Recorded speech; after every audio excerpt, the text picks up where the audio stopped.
Está começando mais um Entre Chaves, o seu podcast de desenvolvimento. Eu sou o Dudu e hoje aqui a gente vai falar um pouco sobre o Java 25, né? O Java tem essa fama, às vezes, de ser uma linguagem legada, de ser uma linguagem menos performática e tudo, e a gente vai ver se hoje ela ainda está assim, se ela já evoluiu, em que ponto que está essa versão nova do Java. Nós estamos aqui junto com o Igor na bancada. Opa, beleza, pessoal? E estamos aqui também com o Jeff, velho Fala, de casa pessoal, já, né? beleza? Bom, e o Breno aí, primeira vez aqui, né, Breno, com a gente? Primeira vez tendo essa honra aí de participar do melhor podcast de tecnologia do Brasil. Boa, bacana.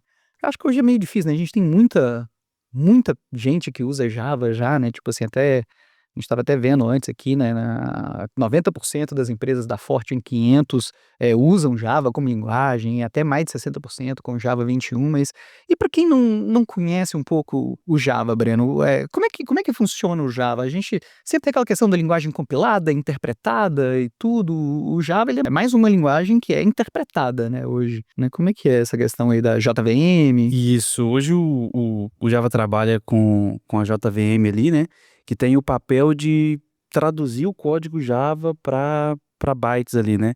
Para linguagem de baixo nível. E o papel dela, basicamente, é que o Java rode em qualquer tipo de máquina. Então, tanto máquina física ali, computadores ou mobile, né? E tudo mais. Então, a JVM, ela tem o papel fundamental ali para traduzir essa linguagem, colocar para rodar em qualquer ecossistema e trabalhar as outras questões ali mais abaixo dos panos também, né?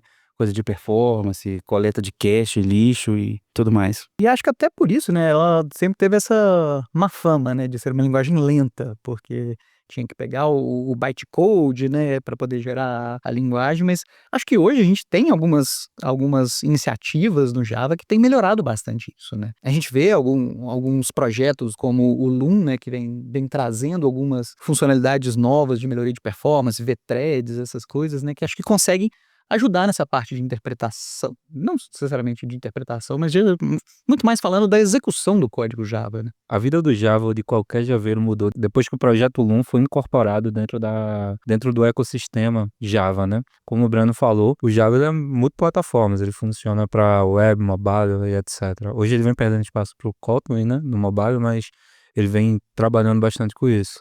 O que ele traz de grande inovação dentro do projeto Loom é uma concorrência onde ele começou a se inspirar ali, eu acredito, e a fofoca de corredor, que ele começou a se inspirar pelo Go. Então ele queria trazer mais performance que o Go trazia, como o Go trabalhava. Também é uma linguagem compilada que ele vai trazer essa informação para bytes e trabalhar em cima disso. Então o Java ele começou a incorporar isso, onde vários engenheiros começaram a trabalhar no que poderíamos atuar para trazer mais performance dentro dessas aplicações. E hoje, principalmente essa nova versão do Java 25, ela vem trazendo isso, né? O Java vem se adequando e evoluindo ao longo do tempo para trabalhar com Cloud Native. E é isso que o projeto Loom traz também. Como eu vou fazer virtual threads, como eu vou trabalhar melhor com performance e escalabilidade. Em um mundo hoje onde todo mundo vai trabalhar com microserviços em sistemas distribuídos, em vez de monolito, como foi no passado, ele vem com essa atenção de trazer como podemos performar mais, o que podemos fazer para sermos mais produtivos, inicializar mais rápido, processar milhares ou milhões de registros de maneira eficaz, rápido. E hoje, se vocês verem aí, deve ter alguma colinha, vai estar aqui embaixo, o Java deve estar competindo principalmente com Go e Python, como uma das 5 linguagens, principalmente desde a versão 23, mais performática que está tendo, mesmo sendo uma linguagem com mais de 20 anos de mercado, né? Eu acho isso interessante, até porque, compartilhando um pouco da minha experiência, no início eu comecei a trabalhar na minha carreira com .NET. Não quero trazer a polêmica de qual é o melhor. Mas vale Mas, falar a idade, então. No início, há 20 anos atrás, só pra gente saber quantos anos você tem. Eu comecei com Java 1.4, cara. Era um negócio que eu acho que é até interessante, porque assim, você via muito a galera falando de .NET, que era fácil de começar um projeto, de iniciar um projeto, mas ele tinha um problema que ele não rodava multiplataforma. E no Java a gente ia falar, pô, peraí, eu tenho o suporte de multiplataforma, consigo estar rodando, igual o Breno comentou, né? Em diferente ambiente, tanto do Windows, Linux, também é dispositivo de fato. Então, rodar um mobile, rodar em algo mais embarcado. Só que aí sempre esbarrou naquela questão, pô, quantos mil XMLs eu vou ter que criar para rodar uma aplicação Java? E agora a gente está vendo o mercado mudar e a comunidade, na verdade, engajar para mudar isso, para tornar-se um projeto mais fácil de você estar ali iniciando, seja que para criar uma automação, para criar um simples prova de conceito, um teste ali. Eu acho que isso é interessante, né? Eu lembro quando a gente estava fazendo as implementações dos projetos lá, que tinha que fazer as configurações do Spring Boot todas e colocar lá, você mandava iniciar, aí ficava lá carregando dependência tal, carregando dependência, até falar que o Spring Boot carregou tudo que você tinha colocado lá, e aquilo ali demorava às vezes bastante tempo. No mundo de microserviços e tudo, cara, esse cold start, ele é custoso, ele é um gargalo que às vezes tem para você usar o Java como um ambiente escalável, né, para poder conseguir pegar essa quantidade de recursos, né. E é bom ver que hoje a gente já não sofre tanto com isso, né, a gente tem várias coisas para ajudar nisso, o GraalVM, né, que é o principal exemplo nesse mundo, né, e tudo, de tentativa de início super rápido, de footprint de memória baixa, né. Vocês já chegaram a mexer alguma coisa com o GraalVM? Vocês têm algum projeto lá que usa isso? A gente tem um cliente aqui que a gente chegou a usar, mas foi justamente devido a essa latência. A gente precisava estar respondendo ali para diversas requisições que a gente distribuía para vendedores, e a gente precisava iniciar rápido para poder fazer aquela requisição que iniciava ali no BFF, chegar até um serviço e notificar via Firebase um cliente. Então, o desempenho que o Quarkus mais o GraalVM trouxe foi coisa de um segundo a máquina tá de pé lá na AWS, sabe? É coisa de maluco. E a escalabilidade que o próprio Fargate traz junto, não tem como. O Java 25 aí, ele trouxe, eu estava dando uma olhada, a princípio nos estudos, uma melhoria de performance de 22% na alocação de memória dos objetos, né? Então, houve uma diminuição ali dos headers dos objetos e que isso ajudou bastante no próprio tempo de compilação. E aí, junto com isso acaba trazendo uma economia também para os ambientes, né, de nuvem. A gente tem aplicações mais rápidas que custam menos. Um detalhe muito grande é que o Java, acho que até a versão 13, ele teve muita dor de cabeça quando a gente alocava a memória, porque o Garbage Collector você nunca tinha certeza quando ele ia passar ali. E depois da versão 13, ele já começou a atuar melhor com isso. Acho que vale também falar, né, que a gente tem o Breno, ele já atuou com quase todas as versões de Java aqui. Então, ele consegue dizer bem o que muda de uma para outra. Mas depois da 13, como a gente aloca a memória, melhora muito. Principalmente a gente parou de ter overhead. Quem já trabalhou com Java, fazendo ali uma transposição de um Excel, sabe como dói, como Mas o machuca. System.gc na Exato. mão, né? Recentemente a gente atuou num projeto que era justamente a atualização de um processo de importação ali de dados. E aí o projeto original, a versão 1, era um serverless em JavaScript que fazia esse processamento. E aí demorava em torno de 7, 8, 10 minutos. E aí quando a gente trouxe isso para o Java, trouxe para a versão 21, usando uma biblioteca um pouco mais moderna ali, esse tempo caiu para 1, 2 minutos. Então assim, é absurdo o ganho de performance que a gente teve. Eu queria comentar, assim, acho que o Jeff comentou ali um pouco sobre Quartz, você até comentou sobre a versão 21, de fato. Como que hoje, para quem tá ouvindo, assim, seria um início de projeto? O Java também, além do Quartz, você tem o Micronaut, você tem o Spring. Hoje, como que vocês verem também a evolução de cada um desses? Como que seria o início de um projeto para vocês? Como que adotar? O que vocês acham que escolheria ali? Claro que tem um depende, né? Sempre o arquiteto ele sempre fala, não, depende. Não seria um episódio do Entrechado se não tivesse um depende, né? Mas e aí, o que vocês acham, assim, tipo, pro pessoal que tá hoje querendo iniciar um projeto, acompanhar um pouco dessa modernidade? Cara, aí realmente depende, né? Mas na minha opinião, eu tenho uma tendência maior a escolher aquilo que tem mais gente usando. Que eu vou achar mais documentação, que eu vou achar mais apoio com a comunidade. E eu tenho uma tendência muito forte a usar Spring mesmo. Spring, né? Pra quem tá Legal. começando, eu acho que é o Inclusive, eu canal. acho que tá mudando um pouco isso, né? O cliente ele tá repensando em usar Quarkus com o GraalVM. Principalmente que vai lidar com milhões de transações, tipo Pix, coisa nesse sentido, sabe? Eles estão repensando como iniciar rápido para poder atender. Mas uma das coisas que eu penso hoje, quando a gente vai começar um projeto, sempre tem um depende, mas é a questão hoje. Acho que vale ressaltar até o passado do Java. Em algum momento, o próprio Java quis competir com o Spring, como se ele quisesse incorporar o que o Spring faz. E hoje ele consegue fazer bastante dessas coisas, né?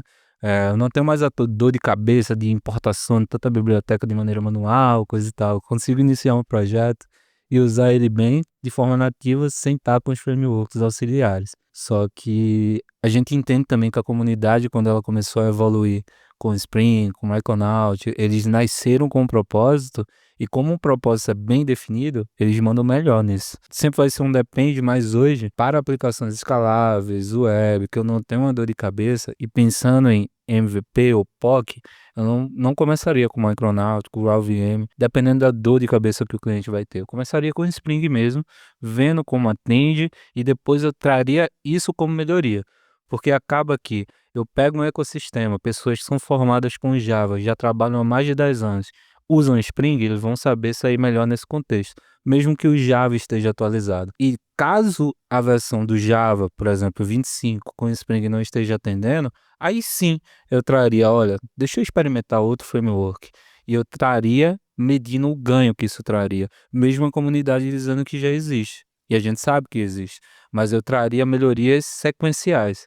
Eu não já começaria com um projeto que tem uma complexidade para depois evoluir, sabe? Igual usar CleanArch. Dependendo da equipe, se você começar com CleanArch, vai ser mais moroso do que começar com um MVC padrão, sabe? Até nessa questão, igual vocês falaram, né? A comunidade de Java ela é muito forte. Sempre foi, né? Eu acho que desde, igual brincamos aqui, eu já comecei no Java 1.4 há 20 anos atrás, até mais de 20 anos. Então, e já tinha um suporte legal, já tinha uma coisa legal lá da Sun Microsystems, né? Tipo, bem antes Não, da Dudu entregou a Oracle. Então, idade. tá, total, né, cara? Os cabelos brancos já entrega, né? Não tem jeito. E eu acho que isso ajuda demais, né? Essa questão do suporte, poder achar as coisas fáceis, cara. Tem muito tempo que eu não mexo com Java, mas na minha época que eu mexia com Java, por exemplo, tinha um site que era o go-to, que eu queria resolver um problema, achar alguma coisa, que era o famoso Biodung, né? Eu acho que todo mundo que mexe com Java conhece esse website. Então, mas hoje com IA, né, mais fácil perguntar para IA, talvez.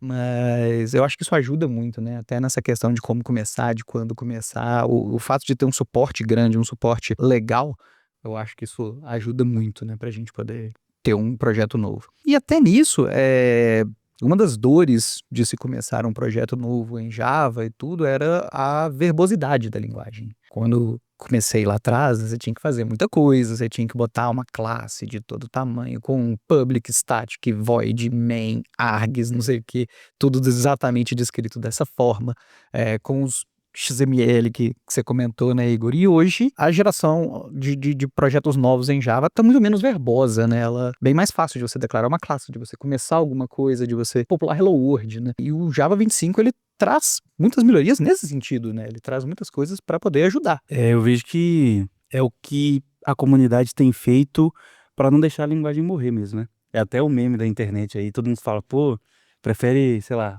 dar uma cambalhota ou trabalhar com Java, né? Acho que justamente por essa verbosidade e a cada versão que a gente traz aí, a gente vê que tem melhora significativa nessas verbosidades, né? Então, o Java 25 trouxe umas features ali legais, por exemplo, esse public void static main, o famoso, né? Façando os argumentos, hoje ele já foi abstraído para um public void, né? Em argumentos e tal. A própria criação da classe hoje não precisa mais do nome da classe explícito, né? Ele faz debaixo dos panos ali. Combinando, né? Que antes tinha que combinar. Se o nome da classe fosse hello hoje e no código lá, quando eu declarasse fosse hello, dava erro.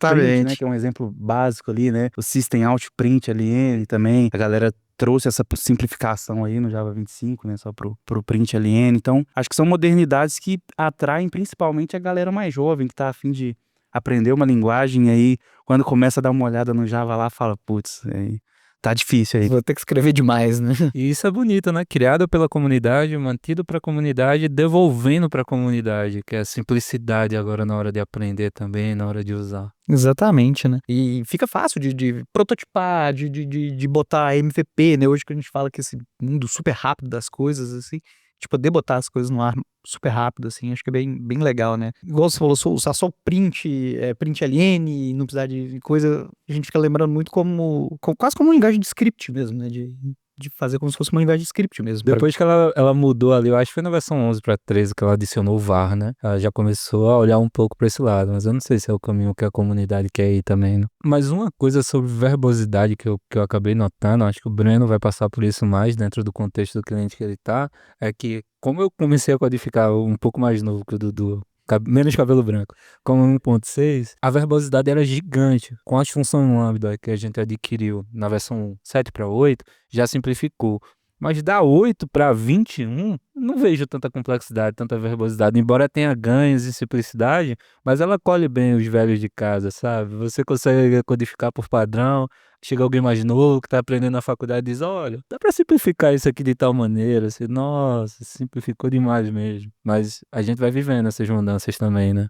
Um exemplo disso aí que eu tava dando uma lida e fui aplicar num código meu recente foi o switch case aceitar tipo primitivo. Tinha claro, não é o melhor cenário, mas tinha uns 5 ifs encadeados lá. E isso dava, sei lá, 10 linhas ou mais, né? E aí, com o switch, a gente trouxe isso pra 5, né? Ficou extremamente direto. Além da expressão lambda, a gente conseguiu colocar a lógica lá dentro e tipo primitivo. Então, assim, E a leitura fica fácil, né? Você começa a ler aquilo, você já entende. o código fica bonito de ver. Não fica aquela decodificação igual o pessoal que às vezes fala, vou fazer pra que eu vou fazer if else? Vou fazer um ternário aqui, faz um ternário de 200 negócios, ninguém consegue entender, fala, tá muito bom meu código. Tem que mexer no zoom, assim, pra ler a linha inteira. Exatamente. É quase um Lisp, né, velho? É quase a linguagem Lisp lá, você mexendo nos parênteses pra entender. Eu queria puxar um detalhe aqui que eu acho que até você comentando, ô Breno, queria entender assim, hoje, quais são os principais desafios que vocês estão encontrando assim nessas migrações? Até porque o próprio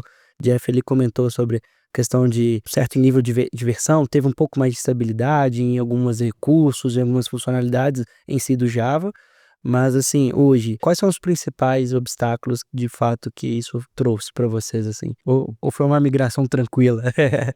Sem dor de cabeça, Pode excluir dormindo a parte bem. do cliente, é querer migrar, né? Querer fazer essa migração. Querer é uma palavra muito forte, né?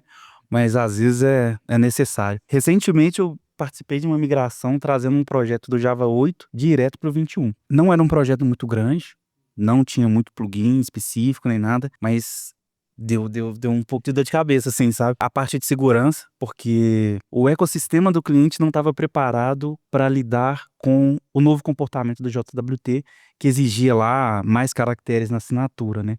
Então, algumas adaptações a gente precisou fazer. Atualizei o Java, tô trazendo os plugins juntos para serem compatíveis ali com o Maven, né? Só que tem alguns que infelizmente a gente não consegue trazer e aí a gente tem que dar um jeito de deixar ele fixo lá, continuar usando essas versões antigas desses plugins. Então, tive um pouco de problema com segurança, tive um pouco de problema também com o banco de dados. As carries que eram montadas ali por baixo dos panos traziam uma sintaxe um pouco mais moderna que o banco não estava preparado para aceitar. E aí a gente teve que ir lá no Hibernate também setar uma versão mais específica que o banco aceitava. Então, assim, mesmo nessa era de IA que facilita muito e a gente usou muito para fazer essa transição, né, da versão do Java, essa atualização, teve ainda certos trabalhos que precisaram ser investigados, assim, e entender, por que não foi e tal. Então, a migração em si eu não vejo como muito complicada, mas o ecossistema que você precisa acompanhar junto. Seu serviço precisa se comunicar com o ecossistema. Mas trazendo isso que o Breno falou, para ficar bem no beat mesmo, a dor de cabeça é, a gente entendeu que é mais fácil quebrar scripts com senha pequena. O Java evoluiu, disse, tem que ser maior. A gente tem que adaptar para, olha, meu ecossistema todo não está preparado para isso. E, enfim, existe isso também. A gente está falando de uma versão do Java 25. Existe uma retrocompatibilidade muito grande com as versões anteriores. Mas nessa versão do Java 25, o próprio Java determinou, olha, eu vou abrir mão de algumas coisas agora. Modernizem, por favor. Então até tem algumas coisas que são 32 bits que eles estão descontinuando mesmo, dizendo, olha, carregar isso aqui vai dar mais dor de cabeça para eu chegar onde eu quero chegar. Então preciso evoluir. Eu tenho que deixar algumas coisas no passado. Essa dor de cabeça que o Breno falou, se ele fosse do 8 para o 11, ia ter igual ele ter do 8 para o 21. Ele conseguiu chegar no 21. Do 21 para o 25, acredito que ele consegue fazer talvez em 1 hora. Se ele levou 10 na anterior, entendeu? Que tá muito mais simples mesmo e ele vai começar a conviver. O que a gente não pode é parar igual parou. Então ele saiu do 8 para o 21, teve uma dor de cabeça, mas do 21 para o 25 vai ser bem tranquilo, assim, coisas de minutos. Talvez um promptzinho resolve, né? Sendo otimista, eu acredito que sim. Mas é o que você falou, quando a gente sai de uma versão muito antiga para uma nova, corre o risco de... Aqui eu citei algumas incompatibilidades, mas a gente teve problema até de sintaxe. Teve biblioteca, por exemplo, que estava deprecada, não dá para usar mais. E aí o Java trouxe, vamos trocar essa aqui por essa outra que é nativa. Só que aí os métodos já não são iguais. Então a gente precisou, beleza, vou trocar esse plugin, mas eu vou ter que voltar lá e refatorar a linha de código mesmo. O método que fazia X coisa, hoje em dia, é um outro método e eu vou ter que trocar isso, vou ter que testar isso de novo, e aí isso começa a dar problema com o teste unitário, e aí você fala, puxa vida, agora eu vou ter que garantir que funciona, né? Porque o teste já não funciona mais. Então, costuma dar um trabalhinho, sim. De tudo que a gente falou aqui, dessas features e tudo, o que vocês acham que tem trazido o maior impacto do Java 25, assim, para a vida do desenvolvedor? De todas essas features, esses projetos novos, o Loom, até o Valhalla, que a gente tem que comentar um pouquinho sobre ele. O que vocês acham que pode ser o maior diferencial do Java 25 para o desenvolvedor? O maior diferencial é viver a modernidade mesmo. Eu acho que o Java hoje vem trazendo essa visão de Cloud Native. Ele vem para ser aplicado e distribuído, diferente do que antes vinha. Ainda existe muita discussão na comunidade se a gente está fazendo microserviços dentro de um monolito gigante e acaba acoplando tudo e vai trabalhando com módulo. Mas hoje, quando se fala de escalabilidade, evolução, acredito que é isso que ele traz. Modernidade, fácil compilação, continua multiplataformas, então ele continua trazendo essa visão, mesmo tendo uma concorrência. E assim, eu acho que o principal foco que o Java vem trazendo é: eu quero continuar sendo escalável o suficiente, atualizável o suficiente. A comunidade está lançando versão a cada 6 meses e features LTS a cada 2 anos, parece. Mas o que ela vem trazendo é justamente isso.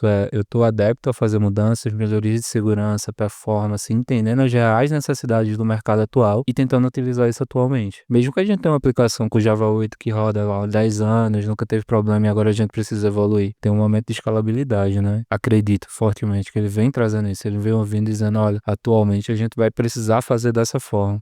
Eu vi dentro da documentação que ele já tem a indexação certa para o MCP do Context 7, para ele poder trazer isso quando for fazer a migração, ser mais dinâmica, para poder seguir bons princípios e tudo mais, sabe? Então ele vem trazendo já esse olhar também, e eu acredito que vai para aperfeiçoar ainda mais com o uso de IA. A modernidade é a chave mesmo para a linguagem se manter viva, e o pilar disso, quem define é o mercado, né? Então, qual era o grande calcanhar de Aquiles do Java, na minha opinião? Performance e verbosidade. Então são duas frentes que a comunidade atacou forte e vem vindo atacando forte já tem um tempo, que as atualizações têm focado nisso, né? E aí agora, com o uso de IA, a gente vê que atualizaram lá cálculos vetoriais e tudo mais para otimizar a performance, justamente para tentar usar de forma primitiva alguns tipos de IA. Então, acho que tem tudo para a linguagem permanecer usável e moderna aí por muito tempo. E até nessa visão de modernidade, de futuro, tem uma coisa importante que é o Valhalla, né? Que tá aí já tem um tempo, né? Prometendo isso. Olha, ele chegou, mas ele não chegou com o potencial que foi prometido, como o Brando citou, né?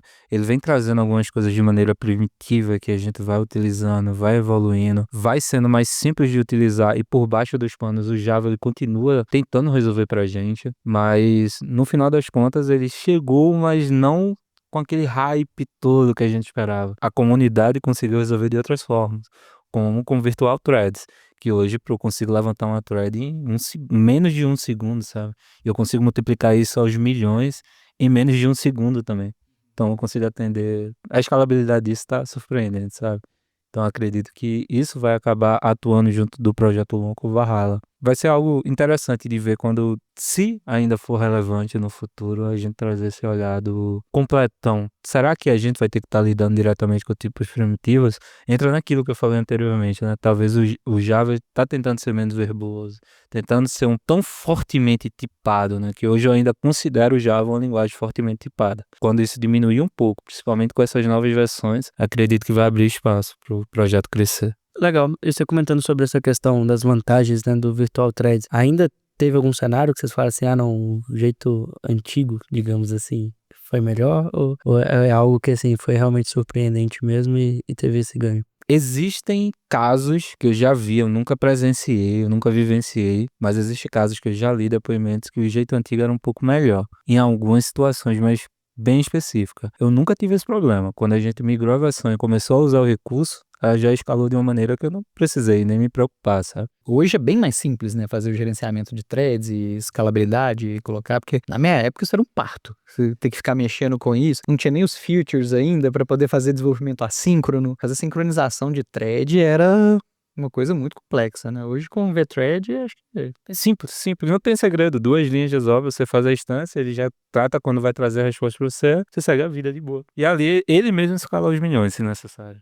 Você só parametriza o que você vai querer ali dentro e vai Segue a segue sua vida. vida na sua Exato. programação assíncrona, né? Exato. E passando até gerenciar esses contextos assíncronos, assim, igual a gente falou. Tá executando lá minha thread, eu tenho o meu outro cara aqui. E geralmente a gente tem compartilhamento de informações, né, entre threads, assim. E hoje o Java 25, acho que ele traz algumas evoluções em cima disso, né?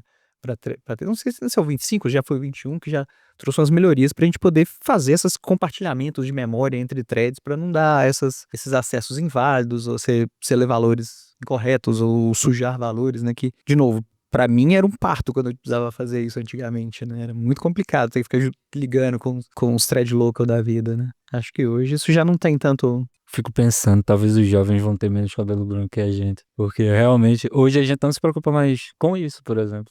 Você distancia e As coisas pô, só funcionam. só funciona desde que, eu acredito, né, por baixo dos panos, desde que ele funcione no mesmo processo ali, mesmo que ele esteja dividindo a thread, ele consegue acessar e se virar, sabe? Hoje não é mais uma preocupação, por exemplo. A preocupação acho que é outra. Tipo assim, a gente falou lá no início também um pouco da questão do Java e do Kotlin, né? Tipo assim, do Kotlin, durante muito tempo foi uma linguagem que ganhou muito espaço e tudo e tal. Hoje a gente ainda consegue enxergar o Kotlin meio que um concorrente forte do Java para esse ambiente dele. O Java 25 hoje consegue suprir bem o que o Kotlin trazia de novidade. Acho um pouco prepotente eu falar que o Java supre todas as necessidades, né, do Kotlin ali, porque eu tenho pouca experiência também, né, não conheço muito de Kotlin e tudo mais. Mas eu acredito que a tendência é que essas tecnologias mais hypadas aí, elas tenham menos vantagem em relação ao Java, justamente porque, além do Java ser multiplataforma, né, como outras também são, mas o Java carrega aquele peso de memória mesmo, de ter muita documentação, ter muito projeto que já roda, o ecossistema da maioria das empresas já estão acostumados ali, a galera já está acostumada a trabalhar com Java, e aí a partir do momento que o Java consegue entregar performance e segurança, eu acho que a parte da verbosidade, da complexidade de implementação de código é o de menos, né? Até porque depois da IA ali, muita coisa que era complexa já não é mais. E aí a comunidade ainda atualizando essa questão da verbosidade ali, eu acho que... Indo nisso que o Breno falou, concordo 100%. Mas eu vou responder com depende, mais uma vez. O Java, ele mudou. Eu acho que ele, mesmo sendo uma tecnologia multiplataformas, ele decidiu focar. Por exemplo, o Java era nativo quando se fala de Android. Java era tecnologia nativa, desenvolvia Android programando em Java. Hoje, eu não vejo ninguém usando mais Java para aplicações que estão iniciando para mobile. Todo mundo começa com Kotlin. Funciona muito bem. É consolidado no mercado e é isso. Eu acredito que com o Java fazendo o que está fazendo, e eu tô atuando em uns 8 clientes aqui, sabatinando o pessoal, nunca vi ninguém iniciar um projeto back-end com Kotlin. Todo mundo começa com Java, está consolidado, todo mundo usa bem, e acredito que é o principal foco deles. Eles, por exemplo, é o que eu quero trazer, eles abriram mão do mercado ali do Android. Kotlin dominou, chegando, é isso. Segue sua vida, tá tudo bem, eu ainda consigo fazer para essa plataforma, mas não é meu foco. O que eu tô entendendo do posicionamento do Java é que o foco é microserviços, sistemas distribuídos, cloud native. E ele não vai ter isso com a aplicação mobile, por exemplo. Isso é legal, acho que até o que o Breno comentou, né? Tipo, o nome Java carrega um peso. Então, quando você vai definir ali a solução em relação a outras linguagens, o pessoal fala, pô, peraí, Java é uma das linguagens mais utilizadas. O próprio Dudu comentou ali no início que tá ali 90%, né, das empresas da Forbes 500. Então, assim, a comunidade tem esse senso do tipo, cara, tá, eu tenho outras abordagens aqui, eu tenho outras áreas, mas eu quero focar só nessa parte primeiro, eu quero resolver isso. Acho que é muito interessante, que aí faz com que não preciso fazer tudo e fazer mais ou menos. Eu preciso fazer aquilo realmente e fazer bem, sabe? Trazendo isso, suportar por isso de exemplo, maneira o COBOL é uma das linguagens mais performáticas que existe no mundo até hoje. É uma linguagem que ela sofre pouca manutenção e evolução. Mas tem bancos digitais hoje, se vocês pesquisarem, dá uma olhada aí, que nasceu com Java no core, substituindo o próprio COBOL. Então dá para ter noção do poder da ferramenta, onde ela está focando, o que é que ela está buscando. Eu acredito que é nisso que ela vai se consolidar. Talvez ela não vai ser mais aquela aplicação desktop first, coisa que ela já foi no passado, que ela carrega esse legado, mas eu acho que é algo que possibilitou ela chegar onde chegou. Tô defendendo aqui o legado do Java, tá vendo? Ela cresceu. Eu acho que hoje a gente discutiu muito aqui, né? Conversou muito aqui, deu pra ver que o Java já não é mais aquela linguagem legada, verbosa e tudo, ela tem esse foco na modernidade, ela tem esse foco na evolução, e funciona muito bem hoje, né, para ensino, para a gente começar projetos novos de prototipagem e tudo. Então acho que é um caminho bem bacana a se seguir a partir de hoje, né, com Java, a gente considerar bem o Java como uma possibilidade forte para novos projetos, até com necessidades de escalabilidade e tudo, dependendo da expertise do time, da stack, né, igual você comentou, Jeff. Então acho que hoje a gente falou bastante sobre esse assunto, sobre o Java aí, e acho que foi um papo bem bom, né. Acho que é isso, pessoal, então acho que a gente vai ficando por aqui. Muito obrigado a todos vocês aí, a Jeff, Breno, Igor. Obrigado, demais. valeu, Jeff. Valeu, Valeu, senhores. Breno. Obrigado Até a pelo convite. próxima, pessoal. Tchau, tchau.